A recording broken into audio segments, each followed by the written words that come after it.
YouTube. This is Angela McAllister. It's so good to be here with you, doing another video about Wicca and for the Order of the Purple Cord.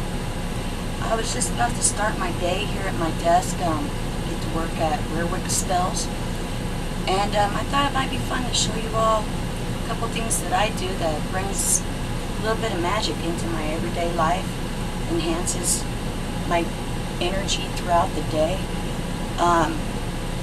promotes positive vibrations in everything I do, and just all throughout the day and the night.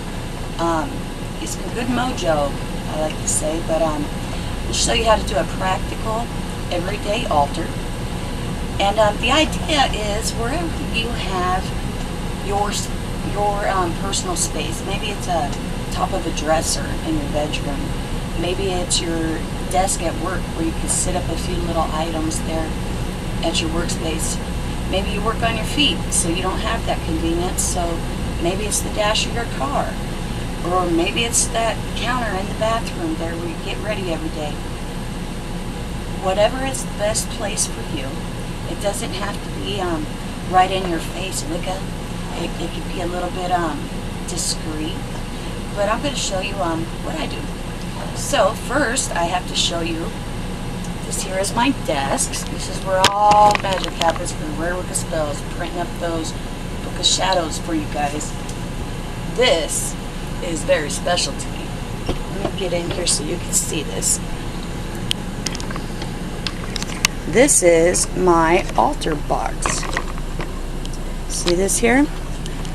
I purchased this from a very special Wiccan priestess. It's got all my goodies inside. Her name is Tina Joyner, and she sells all sorts of mystical Wiccan items. I'll share a link to her Facebook page as well. Let's see if I can't get you a little bit higher here so you can see what's going to be going on. She and her husband built this box from scratch. They hand burned the wood for me. She did all of these designs, burning them and painting them herself. It's got a purple pentagram there for the Order of the Purple Cord. The goddess symbols. So beautiful. Here's my purple cord for the Order of the Purple Cord. It hangs right by my everyday workspace. And this is my altar. Us Wiccans, I like to think we're a little bit more everyday spiritual, everyday, with our mindset towards promoting the presence of the God and Goddess in our life. We don't just go and twice a week or whatever the case may be, depending on which different groups, and only focus on our, I guess I could probably get in trouble for saying that. I better not say that. But anyhow, this is my altar box. And I got this from Tina Joyner. And I'm going to show you how I bring some magic in my life. Your altar doesn't have to be a big, dramatic thing. You don't even necessarily have to have an altar. It is a good place, though, to focus your energy. It's a place where you go and you show respect to deity, to heaven, to the powers that be, to the Lord and Lady.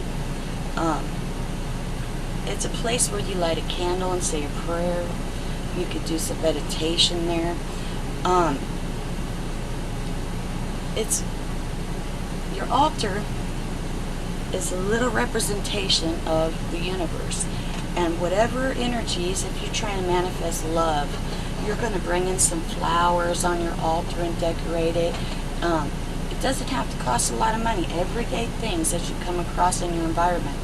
Maybe you're trying to promote fertility. You're trying to get pregnant. Maybe you're going to put little flowering flowers on the flower buds that are just sprouting. Maybe you're trying to have abundance, trying to get some money in your life. You could put a little plant on your altar. Plant a seed in a little pot. Let it grow. As it grows, so too does your wealth.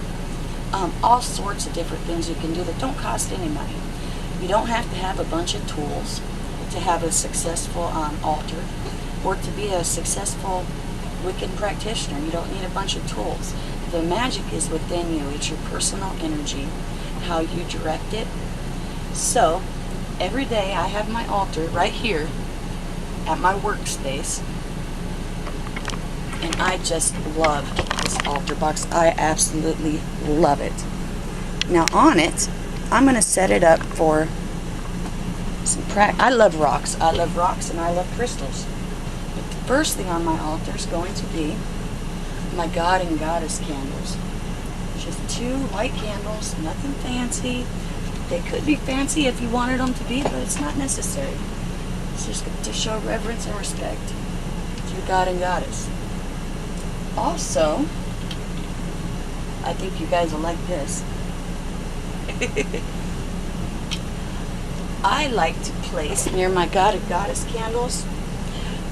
You don't need statues. Statues cost a lot, but if you can come across a good deal, or maybe you can afford it, to get statuary of whatever you want on your altar, it just helps to stimulate that inner magic within you, your power. It kicks in those triggers that get your energy flowing. Now these I made myself out of clay that you bake, Sculpey clay. This is my goddess, and she's very fertile, very womanly, very motherly. I'm going to sit her over here.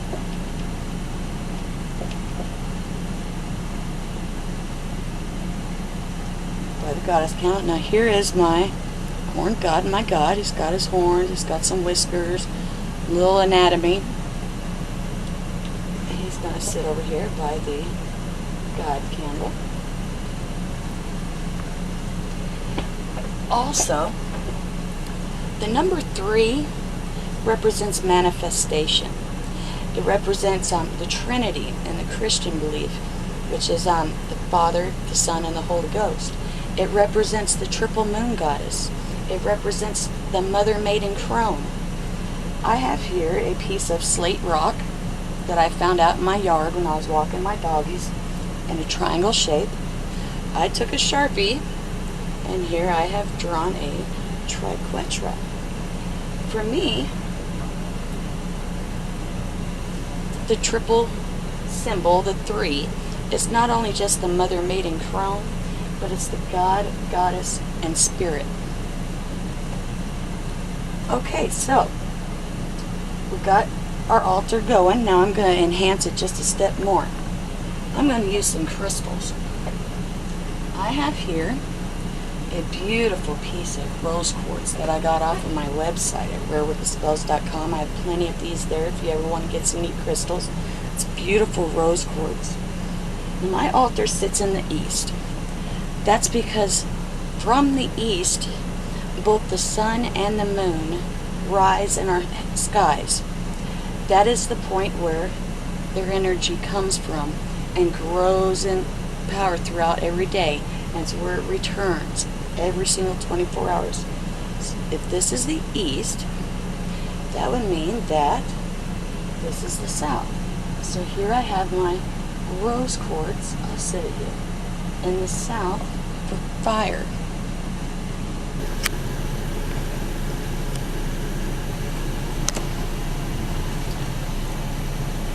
I have this blue quartz crystal I'm going to place in the west for the west and water. I have this beautiful, I just love, it's one of my favorite stones. It's a labradorite. It just sparkles with an internal light of blue and green and cloudy, smoky colors and fissures and everything. It just reminds me of Earth. It's alive. So it's going into the north. I'm going to get my purple cord here in the mix for order the purple cord. I like to have it displayed on my everyday altar. Now for the east, I have something special. This is a quartz crystal ball, which for me is air. It's the psyche. I'm going to place it in the east. Now, my altar just wouldn't be complete if I didn't have my incense to carry all of the good vibrations up into the heavens for me. This is a bottle I repurposed, and I glued on little charms for air and the east, which is feathers and keys. And I put some rocks in there to weight it down, and that is my handmade incense burn. Didn't cost me nothing but maybe a dime at a yard sale for the little bottle. It's a wonderful addition there. And that's it. We have our altar, everyday altar, ready.